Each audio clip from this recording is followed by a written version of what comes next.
Primero me presento, mi nombre es Alejandro Retamoso, trabajo en UNICEF, estoy dirigiendo el área de educación de UNICEF y estamos apoyando al Ministerio de Educación y Cultura en el Congreso.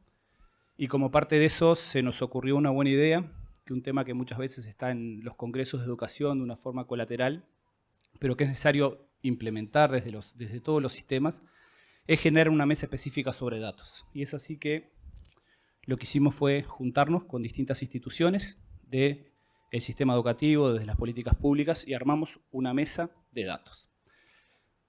A mi derecha van a estar haciendo traducción con lenguaje de señas. Ahora yo voy a explicar un poco la dinámica que vamos a emplear, pero va a haber la posibilidad de hacer preguntas por los códigos QR o escribir allí. Y lo que hago es invitar a la ANEP, al MEC, al INED y al MIDES para hacer una presentación conjunta que ahora los voy a ir presentando.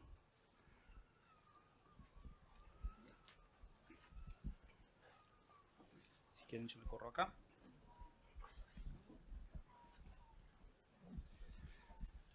Déjenme contar un poco el origen. Cuando estuvimos con Carolina Sanguinetti preparando y apoyando un poco el Congreso, Carolina Sanguinetti es la que coordina el área de discapacidad del MEC, surgió con mucha fuerza el tema de tratar de trabajar los datos.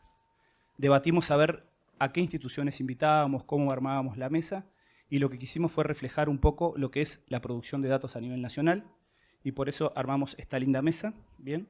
Para la cual tengo, y voy a ir nombrando de a uno, ¿bien?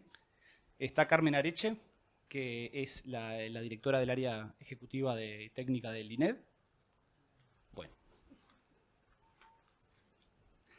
Carmen Areche es doctora en Sociología, magíster en Ciencia Política y licenciada en Sociología de la UDELAR. Actualmente se desempeña como directora del área técnica del INED. ¿Bien?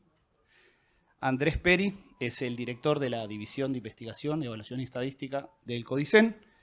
Él es doctor en Demografía por la Universidad de Austin en Texas y también es licenciado en Sociología por la UDELAR y dirige la División de Investigación. Un segundo, voy a tomar agua.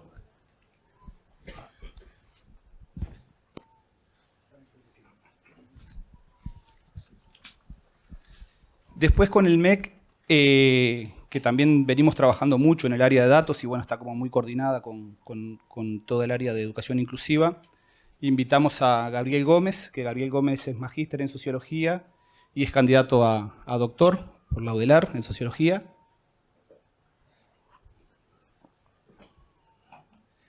Y dirige la Dirección Nacional de Educación, como coordinador de la División de Investigación y Evaluación del MEC. También está Margarita Tobe, que es licenciada en Sociología por la UDELAR, es máster en Técnicas Modernas de Dirección de Administración Pública y es encargada del Departamento de Reportes Internacionales. Es una mesa larga esta.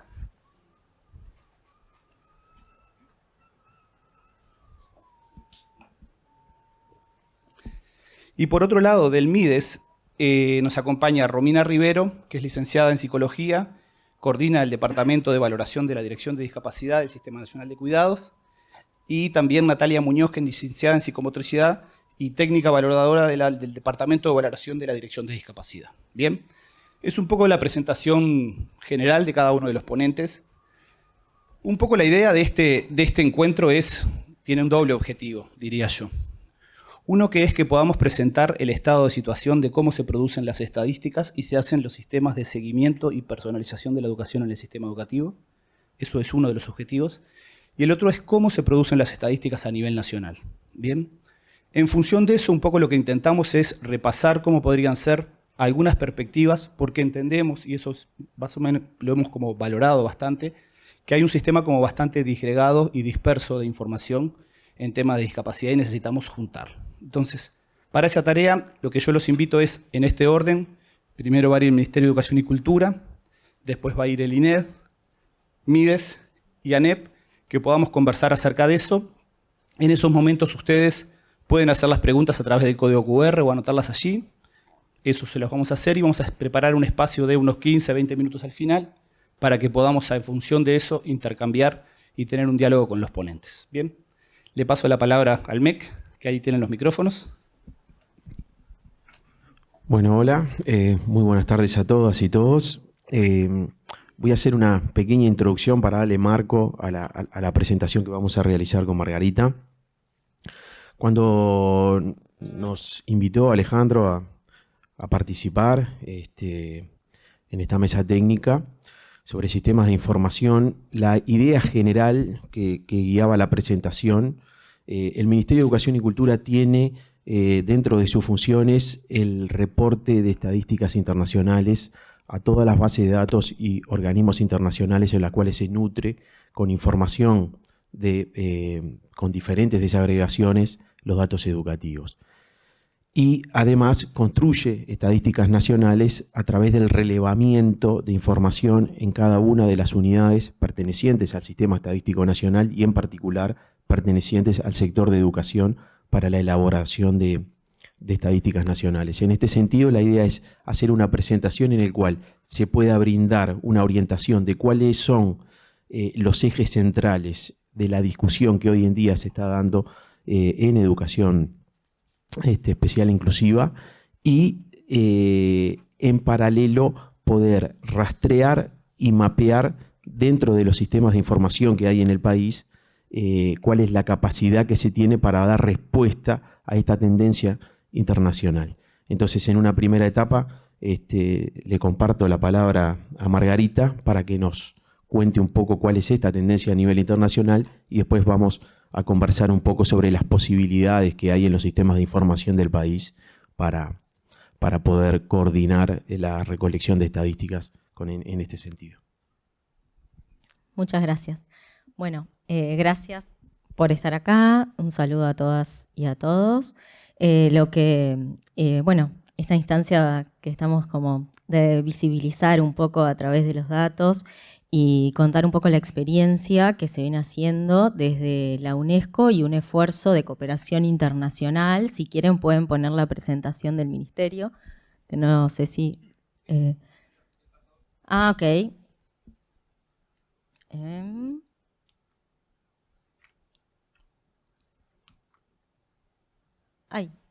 Bien.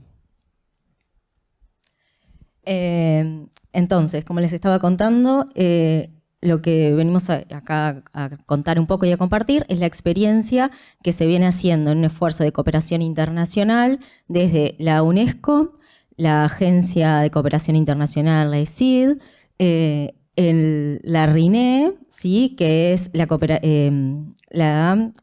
red. Me tengo que aprender tengo los nombres anotados porque son muchas siglas, entonces es un poco complicado. La Red Iberoamericana de Necesidades Educativas Especiales, todo esto en el marco del CIRIED, que el CIRIED es el Sistema Regional de Información Educativa de Estudiantes con Discapacidad. Lo que se pretende hacer a través de este sistema y de estos encuentros en donde hemos estado representantes de distintos países es justamente poner sobre la mesa la temática y poder consolidar indicadores, ¿no? Consolidar va a ser lo próximo. Hay una formulación de 28 indicadores que surgen de este trabajo en donde lo que se pretende es estandarizar. Sabemos que es bastante complejo, sobre todo poder unificar criterios y tener uniformidad para poder estandarizar esos indicadores en la educación en general y lo que tiene que ver con educación inclusiva, estudiantes con discapacidad. Es difícil entre países, también es difícil en la interna de Uruguay, ¿verdad? Por las características que tiene el sistema educativo uruguayo y los sistemas de información. Pero bueno, son instancias en donde lo que se pretende justamente es hacer fuerza, poner criterios comunes, hay todo un marco de derechos, ¿verdad?, que se basa en la CIRIED, la Convención de los Derechos Humanos, la Convención Internacional sobre los Derechos de las Personas con Discapacidad, también tiene en cuenta los Objetivos de Desarrollo Sostenible de los ODS de la Agenda 2030. Y bueno, y además de esto, justamente, también, ¿no?, pasamos de lo que es conceptualmente para poder elaborar estos indicadores, de lo que es un modelo en donde antes se tenía en cuenta lo deficitario de la persona y énfasis en lo médico, hacia un modelo biopsicosocial o funcional en donde se considera lo vincular de la persona y el sujeto en lo multidimensional de lo que somos, ¿no? En las funciones corporales, individuales, sociales, en lo contextual, y que incluye a las personas que tienen con discapacidad y a las que no también, que justamente si estuvieron en la primera ponencia lo que hablaba Cecilia Simón de la Universidad de Madrid. Eso por ahí. Entonces, bueno, el CIRIED para la elaboración de este set de indicadores, que se resumen luego en 28 indicadores, que todavía están en fase, en un preliminar, por decirlo de alguna manera. Luego los países, pero como cada país está trabajando en eso, vamos a tener que reportar, entonces es un compromiso de Estado que luego vamos a tener que llevar adelante. Tiene 4 ejes grandes que son, no están ahí puntualmente, pero bueno, son enfoques de derecho en la educación, una educación de calidad, todo esto está alineado a lo que es la Agenda 2030, la educación inclusiva, ¿verdad? Como un tercer fundamento, y que lo que hace la educación inclusiva, garantizar el acceso a una educación de calidad y también una atención a la diversidad, en donde la diferencia no debe considerarse como un déficit, sino como un valor. El CIRIED, para estructurar el modelo de análisis que estructuró, como ven ahí, les cuento, hay 3 círculos, básicamente, uno adentro del otro. Esto también da una idea, en realidad, de sistema y de interrelación, un modelo de sistema en donde, en primer foco, tiene que ver con el acceso, la permanencia, el aprendizaje y la participación. En un segundo nivel aparecen lo que es la relevancia, pertinencia, equidad, eficacia y eficiencia, y luego en el modelo, en un tercer nivel, incorpora y relaciona cada una de estas dimensiones con lo que luego tienen que ver los 28 indicadores. Además, estos enfoques, estos ejes que tienen que ver, por ejemplo, con la equidad, la eficacia, la eficiencia, luego más adelante, si se pretende llevar adelante algún estudio de monitoreo, de evaluación de las prácticas que se están llevando a cabo, pueden ser considerados partes de una matriz, ¿verdad? Para justamente evaluar esos indicadores. Y algunos de los indicadores que traje, porque no traje los 28, además que no es un trabajo que esté acabado, tienen que ver con la cobertura de estudiantes con discapacidad en educación regular, el índice de la paridad de género en la matrícula de estudiantes con discapacidad, logro y egreso educativo de estos estudiantes, la cantidad de establecimientos educativos accesibles o con adaptaciones también, y luego el gasto educativo. Algunos de estos indicadores hay distintas formas que se pueden calcular, podrán ser tomados a través de censos, encuestas continuas de hogares, pruebas de evaluación educativa, también datos administrativos del sistema educativo de los distintos subsistemas, que por supuesto para poder llevar adelante todo este trabajo es necesario del esfuerzo y del compromiso de todas las partes que forman a lo que es la educación y a la educación inclusiva que nos involucra a todos y a todas. Gracias.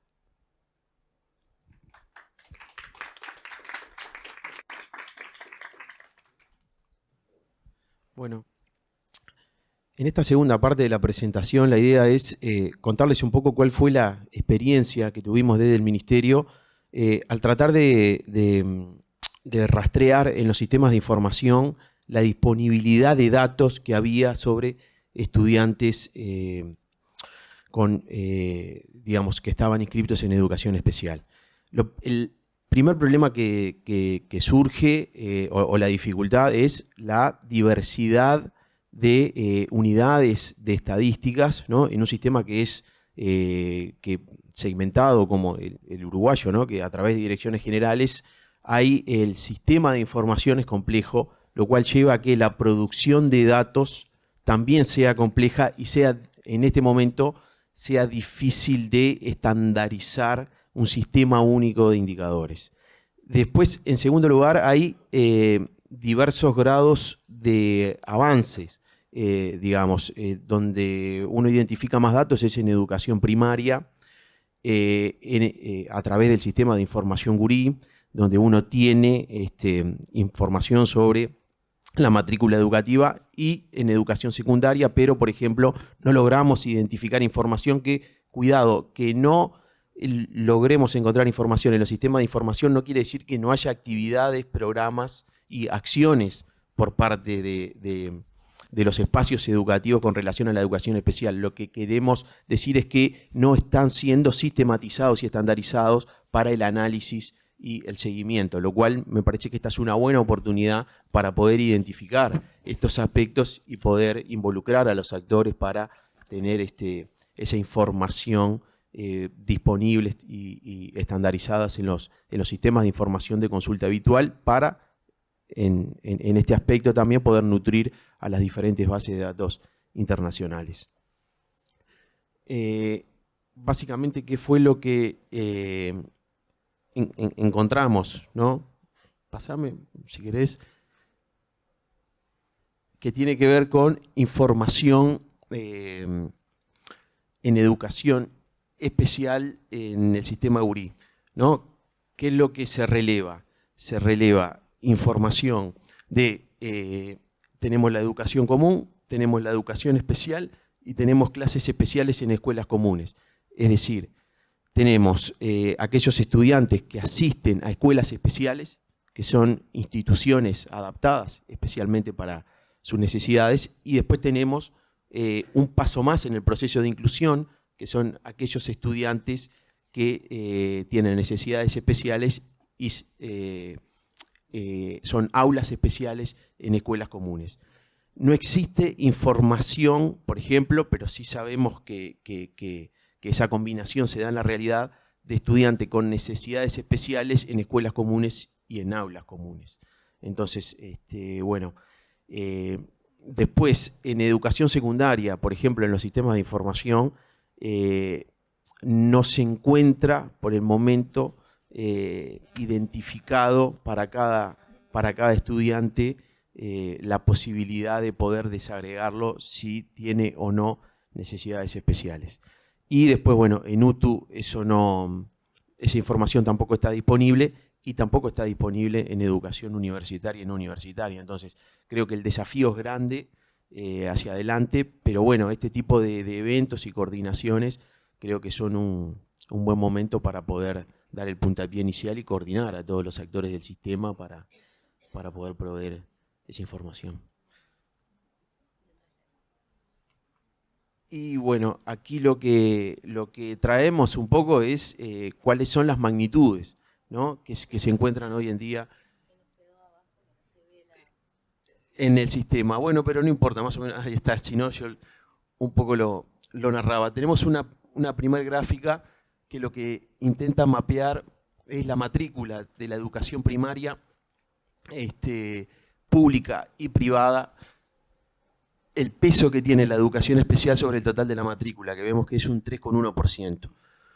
En la segunda barra vemos que esa desagregación para la educación pública, el peso, ese 3,1% se desagrega en 2,35%, que es el volumen de estudiantes que asiste a escuelas especiales, y un 0,05%, que son los estudiantes en escuelas comunes en aulas especiales.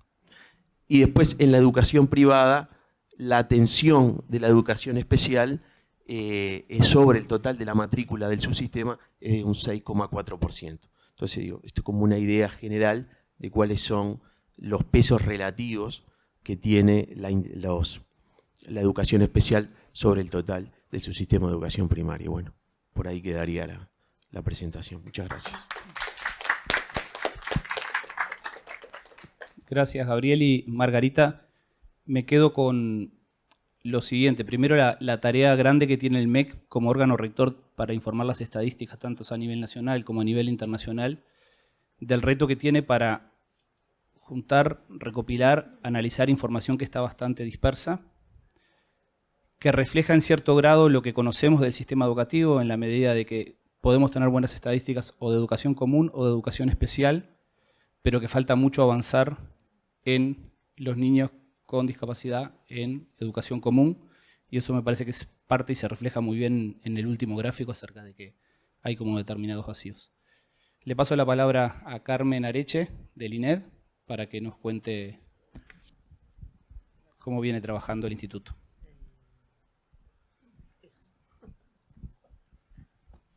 Bueno, buenas tardes. Muchas gracias por la invitación al espacio y muchas gracias a todos ustedes por el interés en este tema tan importante. Desde el INED, como decía Alejandro recién, ¿no?, para que les cuente cómo viene trabajando el instituto en este tema, nos acercamos al tema de costado. Eso es importante. Nosotros no estamos en el tema porque decidimos hacer un estudio sobre educación inclusiva o discapacidad, ¿sí? Nosotros, el tema nos agarró a nosotros de alguna manera, ¿sí? Cuando hacemos la evaluación nacional de logros educativos, es una prueba estandarizada que no tiene adaptaciones curriculares, es con las características, en fin, pero es la misma para todos los estudiantes. Por lo tanto, no es válido aplicársela a algunos alumnos que están en las aulas. Eso nos llevó a justamente consultar, bueno, qué estudiantes tienen algún tipo de necesidad educativa específica, de qué características, en fin. Y fuimos también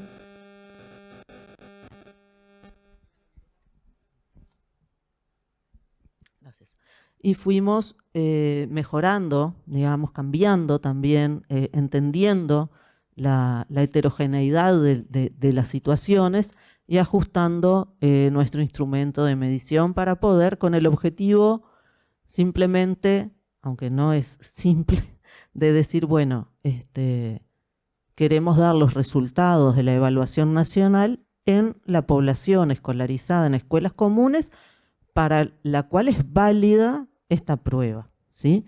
Lo cual ya nos está diciendo que no es el total de quienes asisten a las escuelas comunes, o escuelas o centros de educación media también, ¿no? Y tengamos presente que nosotros, por ejemplo, ellos hablaban como fuente de información de Gurí, nosotros también recogemos datos del sistema privado, ¿no?, en una muestra representativa, entonces ahí hay también como complementariedades.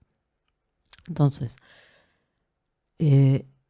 dicho esto, lo que vamos a intentar comentar, les digo vamos porque está Mariana también, que ha trabajado bastante, Mariana Castains, en el INED en este tema, esta idea de cómo ha sido la aproximación, ¿no?, del proceso. Perdón, me voy a parar porque quedo como que disculpa, ¿no? Del sistema educativo uruguayo a este tema desde el INED, ¿no? Como lo que vio el INED de cómo el sistema educativo uruguayo fue avanzando en esto. ¿Para qué? Para, además de incluir, que eso vemos que lo hizo, bueno, generar las potencialidades que se espera que se generen. Entonces, lo primero, y coincidiendo con Margarita y con Gabriel, se necesitan definiciones precisas, ¿no?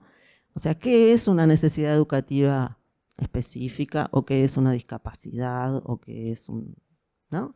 Entonces, perdón.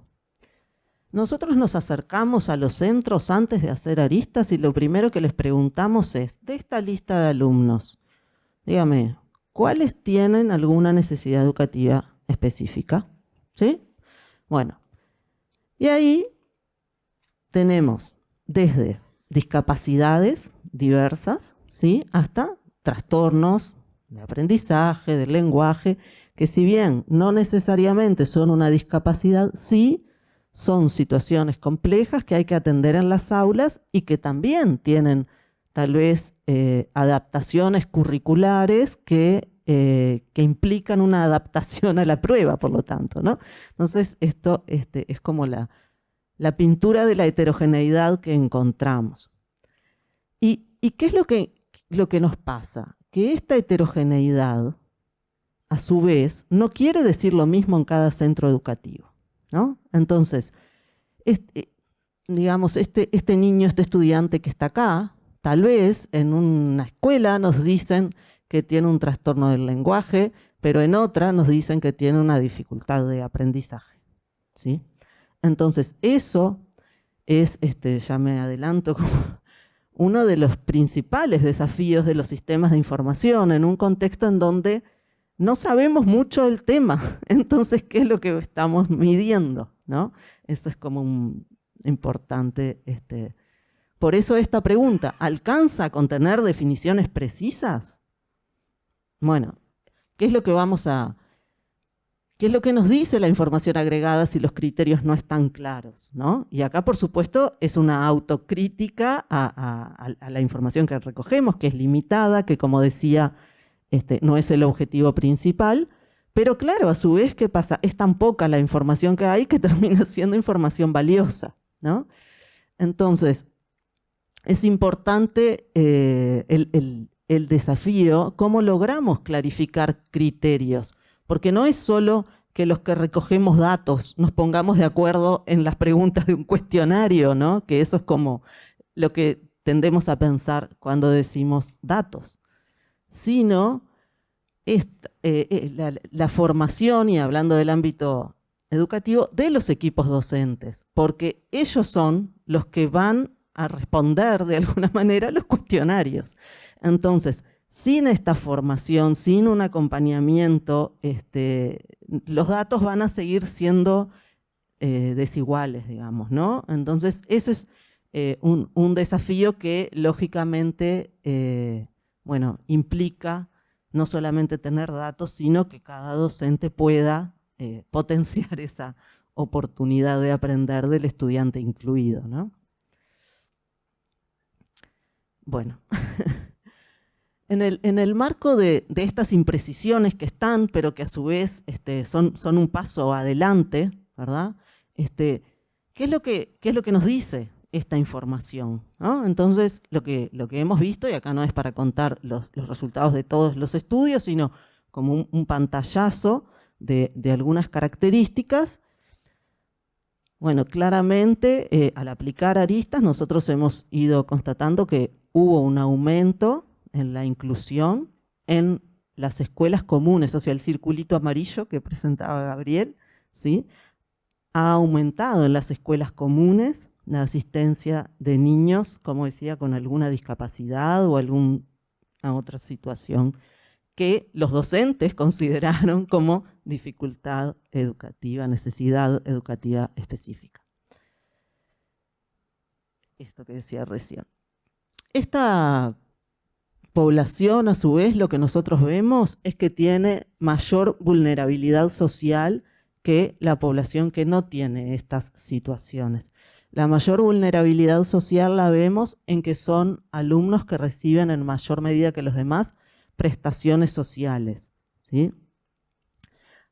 A su vez, otra característica importante vinculado al tema de la vulnerabilidad es que, si bien que no hay diferencias en el porcentaje de estudiantes incluidos, según contexto socioeconómico del centro educativo, no es muy importante la diferencia, ¿sí? No es que uno diga, no, sí están. ¿Pero por qué?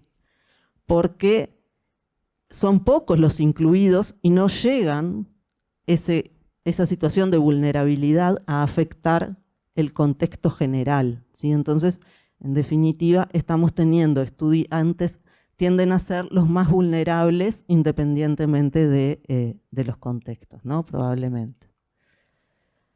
Tienen, en mayor medida que el resto, también situaciones educativas de su trayectoria educativa más difíciles, digamos, con mayores interrupciones.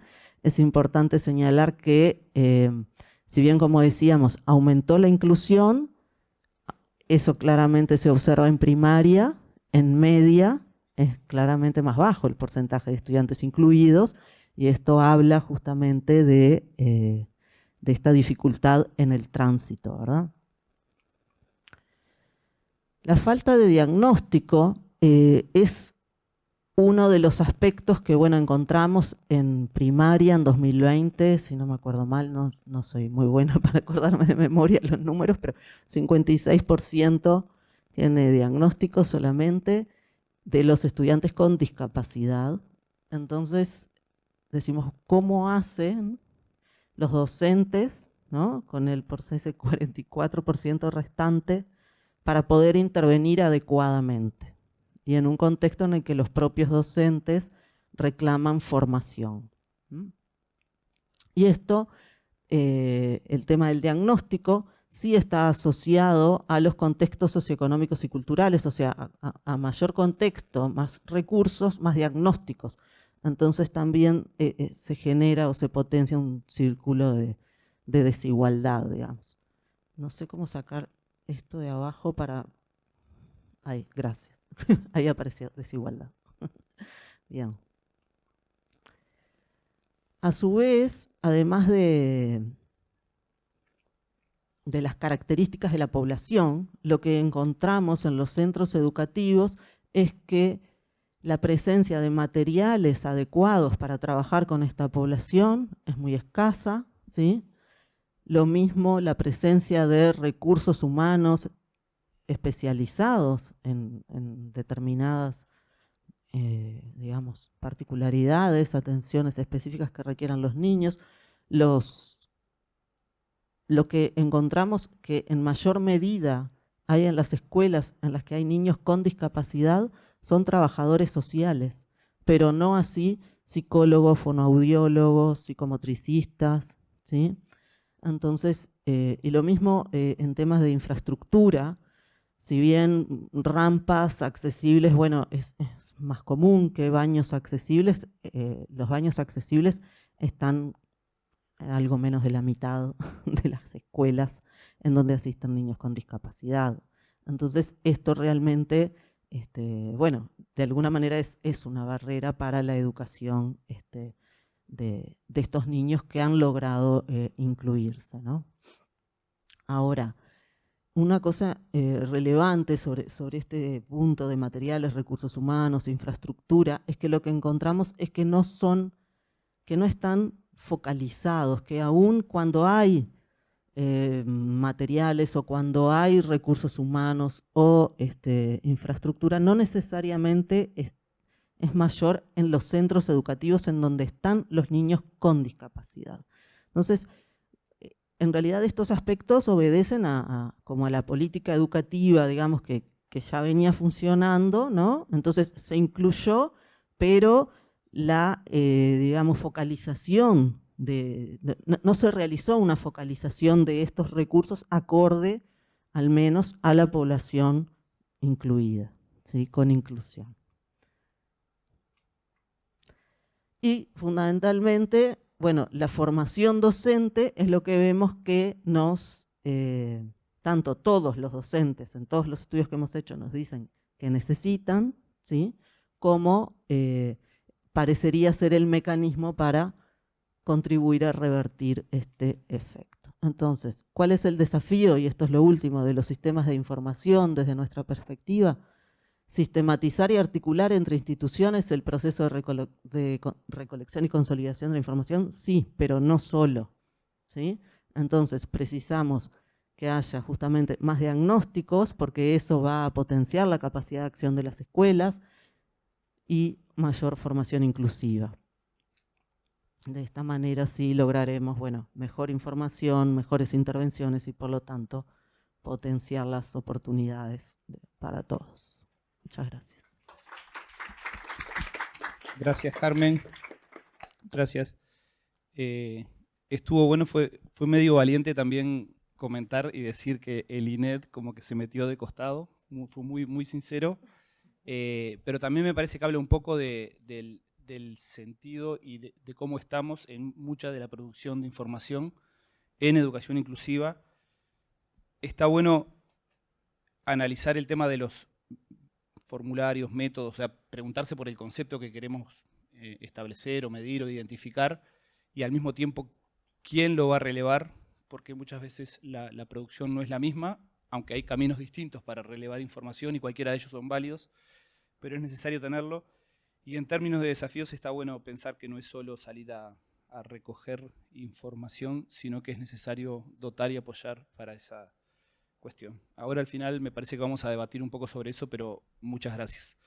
Invito ahora a Romina Rivero y a Natalia Muñoz del MIDES, que nos van a hablar y contar la experiencia que está desarrollando el Ministerio de Desarrollo Social junto con otras instituciones, particularmente con el tema del baremo único, que es un avance interesante e importante que está teniendo el país en términos de certificación de la discapacidad. Bueno, buenas tardes a todos y a todas. Con Romina venimos a contarles un poco sobre el baremo único de discapacidad, esta herramienta de valoración.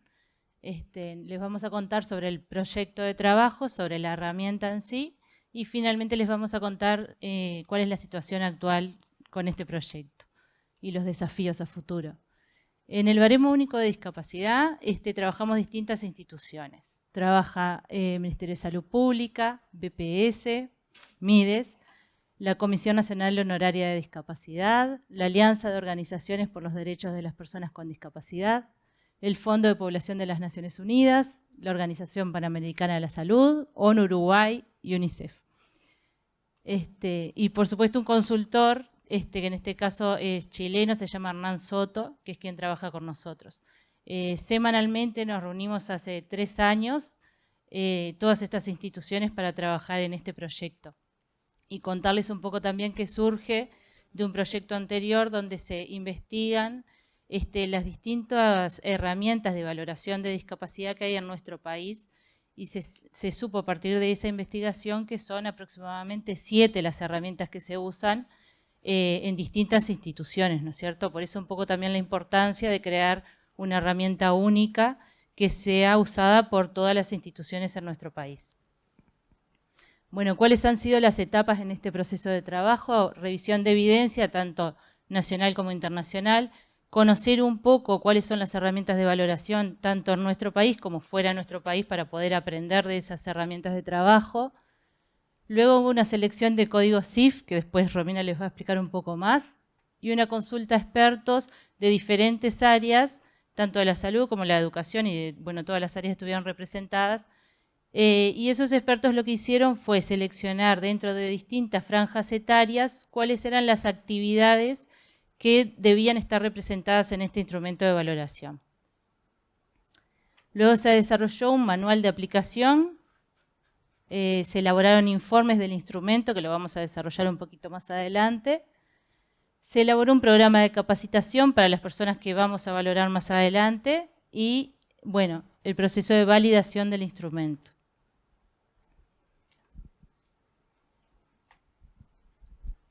Bueno, ahora vamos a pasar a explicarles, a contarles un poco de las características de este instrumento, de esta herramienta que venimos elaborando, y cambia totalmente el enfoque, ¿verdad? Porque venimos de un modelo biomédico y pasamos a un enfoque, un modelo biopsicosocial, donde se tienen en cuenta, la perspectiva cambia totalmente, ¿no?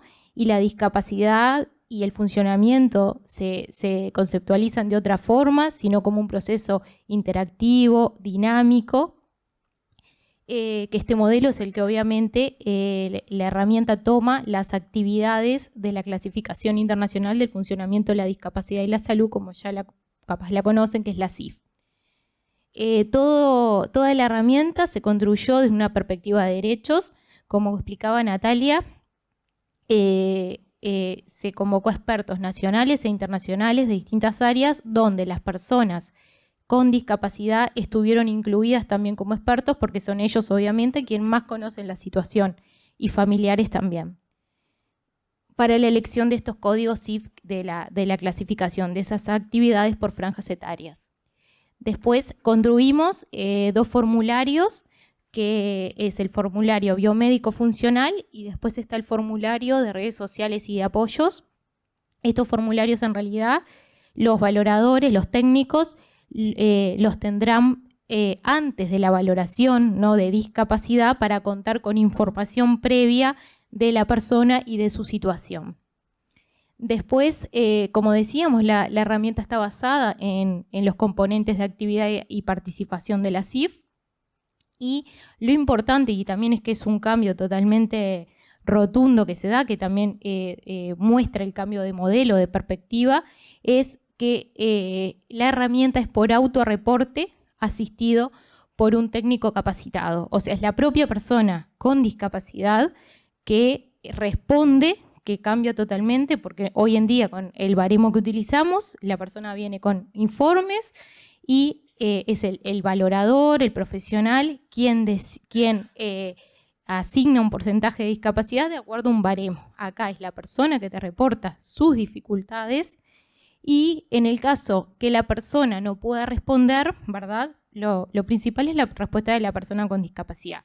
Si la persona no puede responder, se asiste al informante significativo y en el último caso, cuando la persona no puede responder el informante significativo o no hay informante significativo, se acude al evaluador. Bien. Esto también es un cambio porque se evalúa el desempeño de la persona con discapacidad, o sea, la dificultad en la ejecución de actividades con y sin asistencia, ¿verdad? O sea, asistencia ya sea de un asistente personal, de un dispositivo de apoyo, de adaptaciones y o medicamentos, en el contexto real que vive la persona y se desempeña. Después, este instrumento se puede aplicar en dos modalidades, en modalidad presencial y en modalidad en línea, o sea, de forma virtual. Y también hay un índice de coherencia, ¿verdad?, que da, aparte de este instrumento, dar un porcentaje y un grado de discapacidad, da un índice de coherencia el cual el mismo no puede ser manipulable ni por la persona con discapacidad ni por el evaluador. Bien. Bueno, en la actualidad en realidad ya está testeada, ya está validada. Como decía Natalia, este instrumento se divide en cuatro franjas etarias. La franja 18 y más ya está validada, ya está testeada. Terminamos ya con ese proceso. Ahora estamos testeando las franjas de menores de edad, de 17 a los 6 meses, porque el instrumento se puede aplicar de los 6 meses en adelante, 6 meses de edad. Y también aprovechamos para invitar a personas con discapacidad, niños, niñas, adolescentes y sus familias que quieran participar en este proceso, en esta etapa de testeo, a participar como voluntarios en el mismo. Y estamos trabajando desde el MIDES para la implementación de una prueba piloto con la franja de 18 años y más. Y bueno, y el desafío que venimos trabajando en estos años, pero venimos bien, es el tema de implementar la herramienta a nivel país, con lo que implica de cambio de perspectiva, ¿no?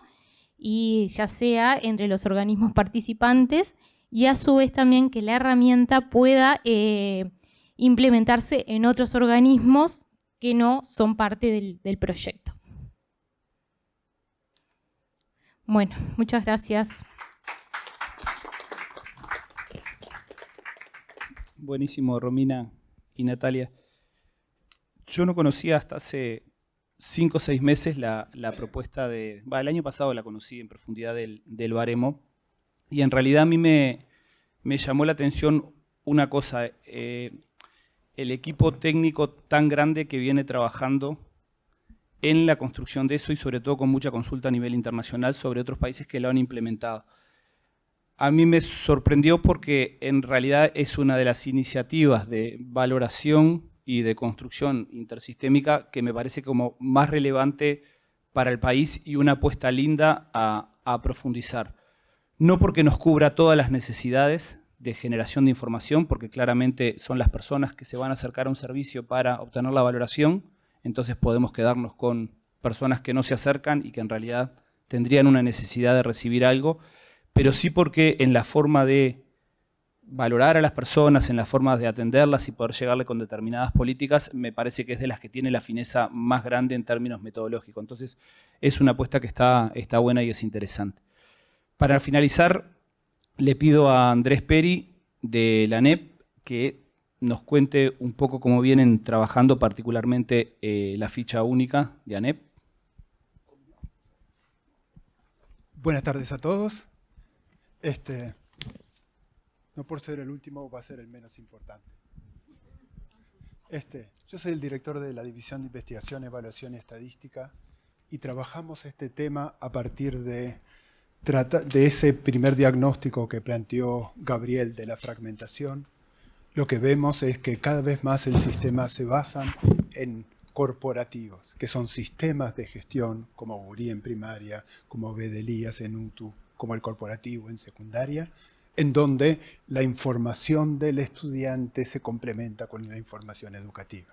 Cuando analizamos esos sistemas vimos que habían muchas carencias, la información no acompañaba a medida que pasaba el sistema, y ahí dijimos, necesitamos una ficha única desde nivel 3 hasta que egresen, porque todos van a egresar al final, y que vaya acompañando ese trayecto, y había mucha información que faltaba, entre ellas la situación funcional de los estudiantes. De hecho, este año se cumplen 20 años de que trabajo en la ANEP, y me acuerdo que la primera cuestión era esa pregunta, ¿cuántos niños incluidos hay en el sistema público? Y era difícil de contestar. En realidad estamos más cerca, pero todavía no podemos contestar a nivel global. Sí, la aproximación de aristas es a una muestra de escuelas comunes, pero para gestionar necesitamos a todos. No, sirve para hacer inferencias, pero no para gestionar porque la tengo solo para los centros que participaron. Y lo que necesitamos son sistemas universales, comunes, asociados a los corporativos, que permitan ir avanzando en esa información que nos faltaba. Y de hecho, así es como de ese diagnóstico que ya fue ahondado en estas primeras cosas, no voy a hacer énfasis en eso, pero sí había información fragmentada, faltaban cosas. Para poner un ejemplo, nosotros caracterizamos los contextos educativos por el nivel educativo de la madre, que es el mejor indicador de contexto social. Sin embargo, eso lo teníamos en URI a veces, no lo teníamos en secundaria, no lo teníamos en UTU y así. Teníamos que ir surciendo esas cuestiones. Al final, la unión de los sistemas, que pasó a partir del CIAS, empezó a generar la posibilidad de compartir información desde otros lugares. Y la verdad que la primera ganancia que tuvimos, nosotros somos aportantes de información al CIAS, fue recoger información del CIAS a partir de las prestaciones sociales y hacer algunas aproximaciones sobre eso. Igual no tenemos nivel educativo de los padres, tenemos que preguntarlo. Y un poco el objetivo de la ficha única es una resolución que tomó Codicen, está planteada como un sistema que se integra a los sistemas existentes, lo que pretende es cubrir de información a través, y sobre todo a través de información que provee la familia. Nuestros sistemas corporativos, si bien hay un Gurí Familia donde reportamos información sobre el desempeño de los alumnos, no tenemos el puente a la familia en medio. Y en realidad necesitamos seguir esa continuidad. Es cierto que en media perdemos a la familia en el proceso educativo, pero también en los sistemas los perdemos en realidad. Los sistemas reflejan la situación que pasa al respecto. Y un poco la idea es avanzar con referentes familiares para ver distintos componentes que faltaban, entre ellos la situación de diversidad funcional que tienen los estudiantes en el sistema. Entonces la ficha en realidad lo que esperamos es que sirva para la gestión educativa, que tenga posibilidades de análisis estadístico una vez que se plantee universalmente y que ayude al diseño, gestión y evaluación de la política educativa. Como ven, la ficha tenía muchos componentes. La información sociodemográfica del estudiante, que alguna cosa tenemos. Información sobre salud, que alguna cuestión tenemos que tener siempre. Y ahí está el módulo de diversidad funcional, que en la NEP funciona la mesa de inclusión, en donde nos sugirieron trabajar con el formulario del Grupo de Washington, no sé si lo digo correctamente, pero que es de diversidad funcional, y es ese el que incluimos en la ficha y el que testeamos. La ficha está en situación de testeo.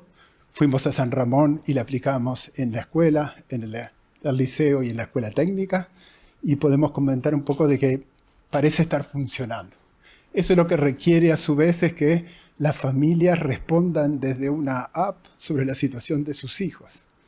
Eso tiene algunas complejidades, pero funcionó en San Ramón y si ¿Por qué no va a funcionar en otro lugar? Hay otras dimensiones que tiene la ficha, que no voy a entrar en ellas. En realidad, al final se decidió armar como dos dispositivos. Una cuestión a nivel de una aplicación web y una aplicación de la ficha donde las familias contestan. Esas cosas están interrelacionadas y a su vez dialogan con los corporativos para información general. Lo que permite eso, lo que nos pasaba en los seguimientos de trayectoria, es que teníamos buena información que venía de primarias a media, pero en media después no se actualizaba ningún teléfono. Entonces los niños que empezaban a desertar, el teléfono era de 3 años atrás y no funcionaban. Entonces lo que necesitamos a través de la ficha y de estas cuestiones es tener una comunicación más cercana, en que si bien los padres proveen esa información en la inscripción a media, después no se actualiza. Y entonces acá lo que generaría es la posibilidad de que el padre desde la app dice, cambié mi número celular, es este, y tener otro contacto con el centro familiar. Uno de los puntos fundamentales, esto ya fue programado, de hecho ya hay una aplicación.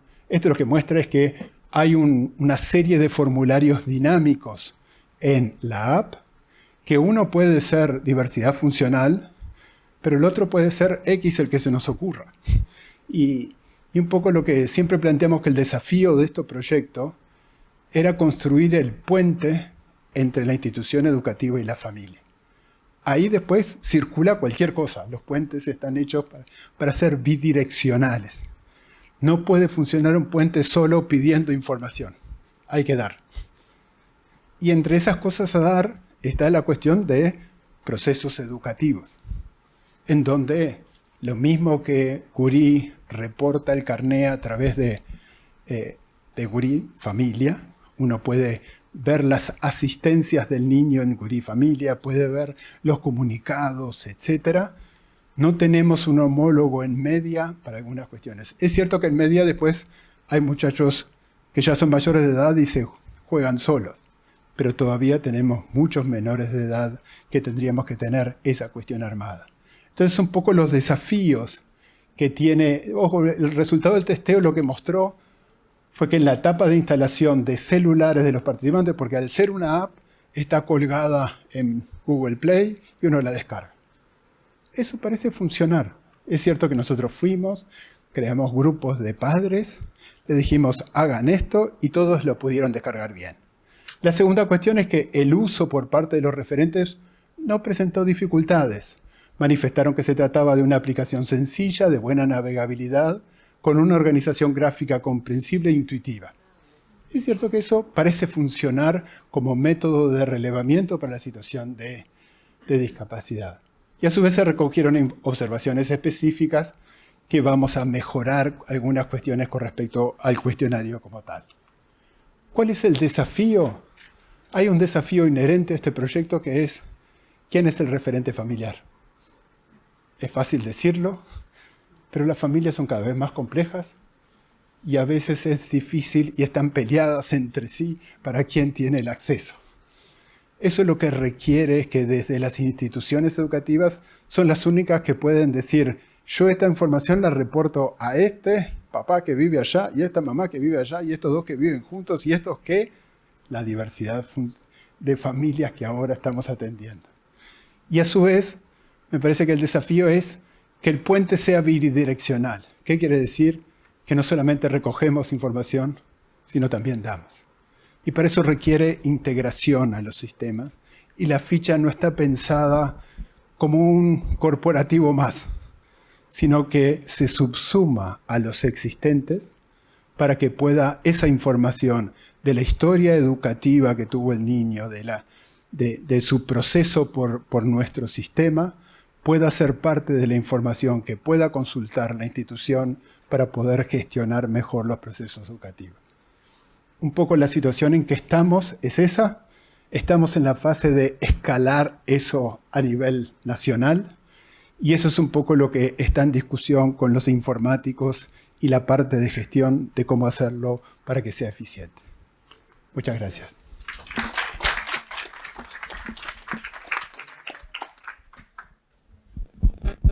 Gracias, Andrés. A mí hay varias cosas de la ficha única que en algún momento fui un poco parte cuando estaba trabajando en ANEP, que me gustan. Hay algunas cosas que están buenas que tienen que ver con haber puesto la ficha única como parte de las metas educativas de ANEP, que también habla un poco del compromiso de la institución de avanzar, a pesar de que sabe que avanzar sobre eso es bastante difícil. Lo segundo es que hasta ahora estábamos como muy centrados, sobre todo en la parte del MEC y lo del INED, en lo que tiene que ver con instrumentos más de monitoreo o de medir cómo van sucediendo las cosas a través del tiempo, pero bien de monitoreo. Lo del MEC es valoración, pero claramente lo de ANEP, el desafío grande, además de medir, es gestionar después la información en forma continua y permanente, que ese es un dolor de cabeza grande, porque en definitiva las situaciones de las personas van cambiando, los alumnos se van renovando, entonces es una tarea que uno piensa que la alcanzó, pero no la alcanza nunca. Una vez que está instalada la tiene que seguir y Guri tiene como mucho de eso. Tengo unas cuantas preguntas que yo tenía algunas que ya les había pasado a ellos, pero no voy a hacer la mía. Voy a hacer las que vinieron de acá, que me pasó Juan. Y capaz que vamos eligiendo quién contesta, porque me parece que hay algunas que son muy específicas y hay algunas que son generales. Hay una que me parece va dirigida al MEC. ¿A qué organismos o instancias internacionales se reportan los informes estadísticos del MEC?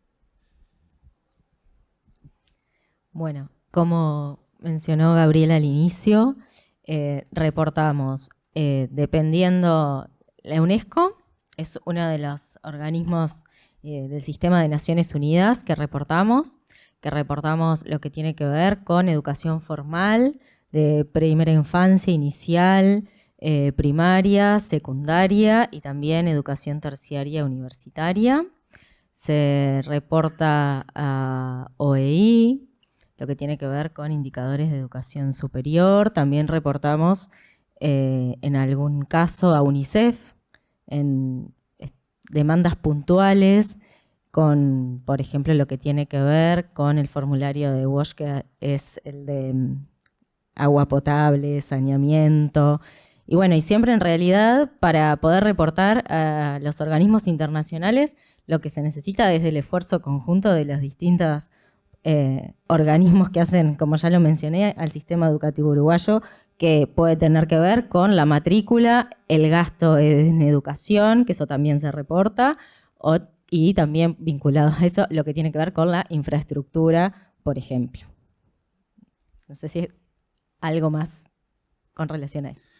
Bien, tengo dos preguntas que me animo a juntarlas, que me parece que van bien para ANEP. En el caso de la ficha de ANEP, ¿es obligatorio para las familias completar el campo sobre discapacidad? Y otra, que me voy a la primera que hicieron, a través de Guri comúnmente se describen situaciones de necesidades específicas o intervenciones individuales, pero dependen de la voluntad o a la habilidad del docente. ¿Se puede pensar en una categorización al respecto? ¿Te puedo repetir la primera pregunta si querés, Andrés? Creo que esa la entendí. Estoy un poco sordo, pero estoy bien porque estoy en un congreso de inclusión, así que no te van a portar mal. No, a ver, tomo la segunda. En realidad Guri sí tiene una clasificación sobre situación. Son difíciles cualquier categorización. Me acuerdo cuando se definió. Las categorías siempre son difíciles. Y en necesidades educativas especiales en particular, hacer clic en un lugar es fácil, pero lo que implica es muy grande. Y me parece que lo fundamental es la existencia de diagnósticos, la seguridad en la clasificación y segundo, la renovación en el tiempo eventualmente de evolución. Guri tiene esos aspectos, pero nada, pasa algunas cuestiones que planteó Carmen sobre la univocidad en la clasificación de las situaciones que pasan con los niños. Con respecto a la ficha y la obligatoriedad, a mí un poco me asusta tener que relevar a 700.000 estudiantes, pero obviamente estas cosas funcionan sobre la idea de sistemas no perforados. No me sirve que unos contesten y otros no contesten. En realidad, para mí hay que unirlo a cuestiones Si yo proveo servicios educativos, el requisito para eso es que usted llene esto y esto. Y hay que unirlo a instancias específicas. Hay que pensar, los momentos en Curie también hemos hecho algún estudio y también es buena la digitalización, pero tiene un límite. No todas las familias ven el carnet de los niños cuando vamos digitalmente. El último reporte que hicieron era el 70%. Es alto, pero eso quiere decir que hay 30% de los papás que no vieron cómo le va a los niños porque dejamos de mandar la cartulina con la hojita a las familias y el pequeño acto de tengo que mostrar el carnet. O sea que hay cosas que hay que seguir trabajando a los efectos de tener esto completo. Buenísimo, Andrés. Hay una que puede ser compartida, pero quizás, digo a las compañeras del MIDES, ¿cuáles son los criterios que se adoptan actualmente para determinar una situación de discapacidad y otras diversidades? Bien. En realidad actualmente utilizamos un instrumento, un baremo español, que se llama Manual de Valoración de Minusvalías. Y en realidad ahí con ese instrumento la persona o la familia viene al MIDES para valorar su discapacidad. Y después otro instrumento que utilizamos, pero no es para discapacidad, para valorar discapacidad, sino dependencia, es el baremo de dependencia, que es el mismo que utiliza Cuidados.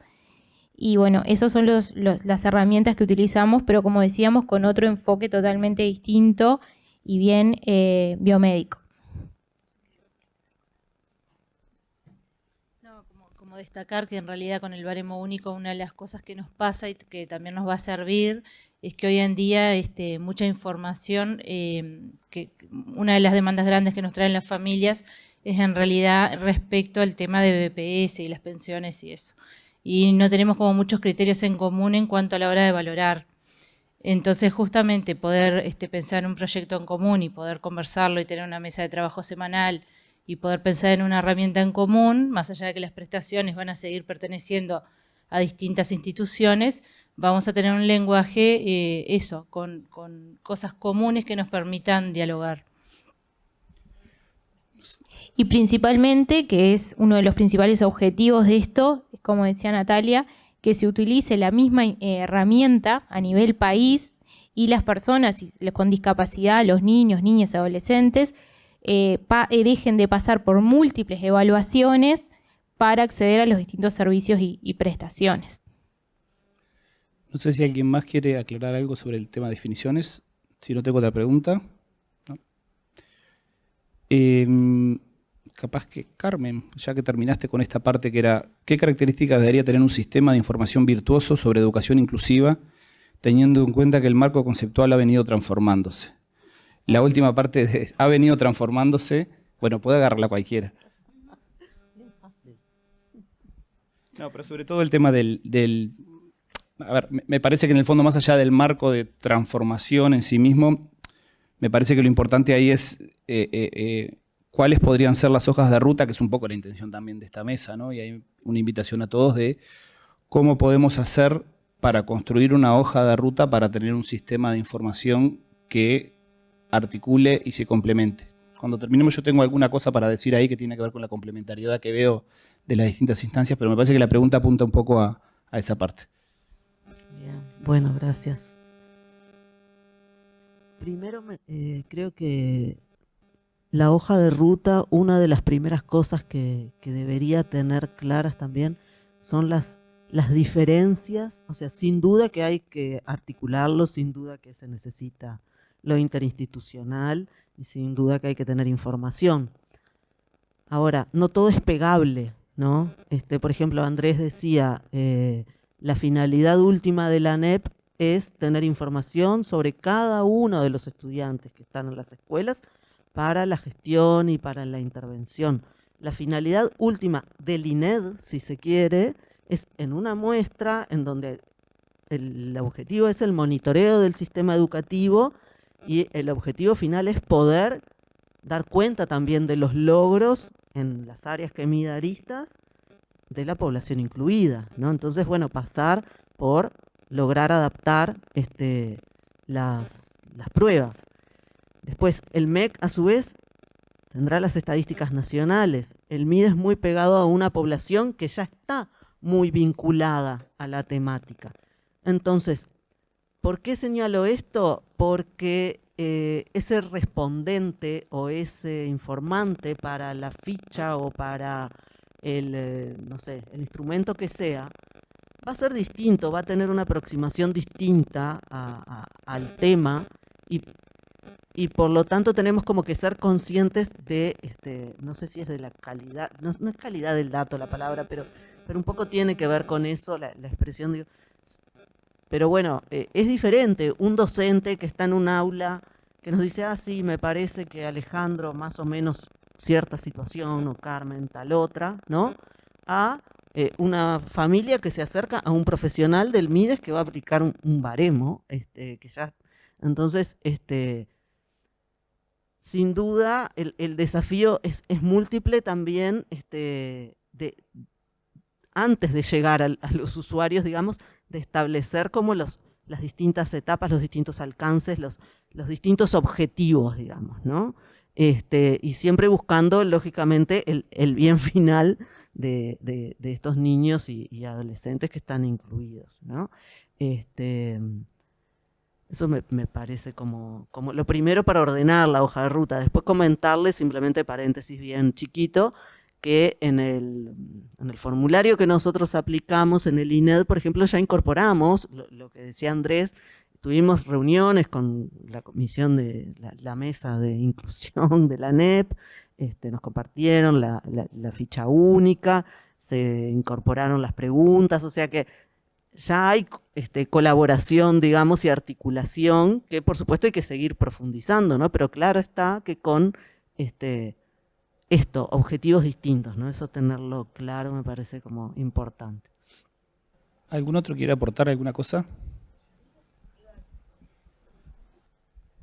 Iba a aportar que me quedó cortado, vine muy apegado a lo que contaba del proceso del CIRRIED, en realidad, y también estamos en distintos grupos de trabajo de Mercosur, en donde un grupo de trabajo de indicadores de Mercosur, de educación superior, también damos apoyo técnico a otros grupos de trabajo y ahí también se reportan estadísticas de lo que tiene que ver con estudiantes con discapacidad puntualmente en Uruguay, lo que se caracteriza educación especial desde la ANEP.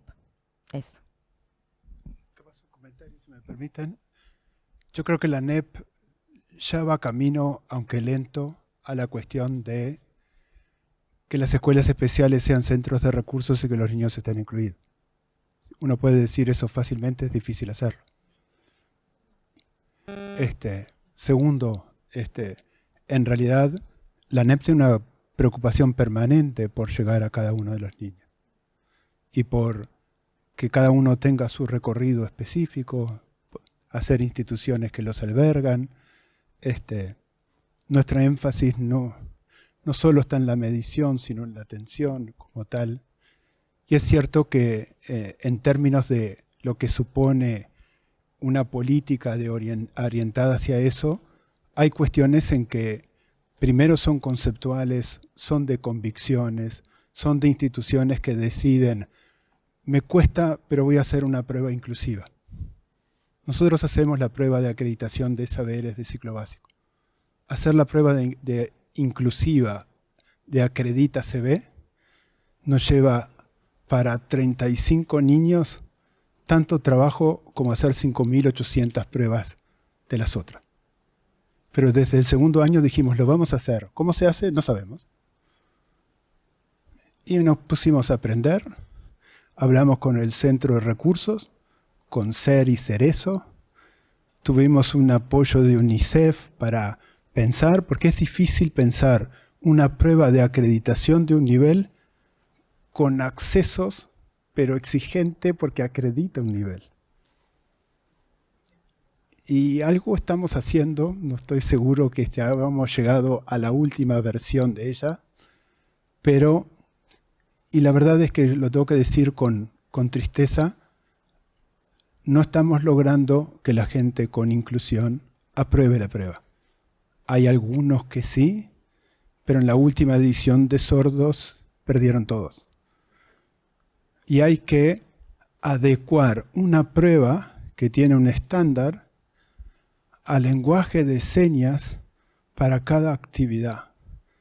Eso es dificilísimo. Pero lo hacemos con ser y cerezo. No se hace en la misma edición, sino un poco después. Y para cada niño hay que ver cuál es su situación y cómo puede hacer la prueba. Porque antes yo tenía la idea naif de decir, hacemos todas en papel y font 24, y dijeron, no, cada uno es distinto. Y hay un proceso que se hace con ser y cerezo, donde hay contacto con las personas, las traemos, le pagamos el pasaje, le damos comida y hacen la prueba. Y hay mucha gente muy agradecida por la oportunidad, pero yo todavía no estoy seguro de que lo estemos haciendo bien. Lo que me deja contento es que lo estamos haciendo. Justamente esto que dice Andrés es lo importante, estar haciéndolo, porque antes no lo hacíamos. O sea, esto que Andrés dice a mí me hizo pensar, cuando él mencionó hoy, cuando él empezó a trabajar en este tema, ¿no?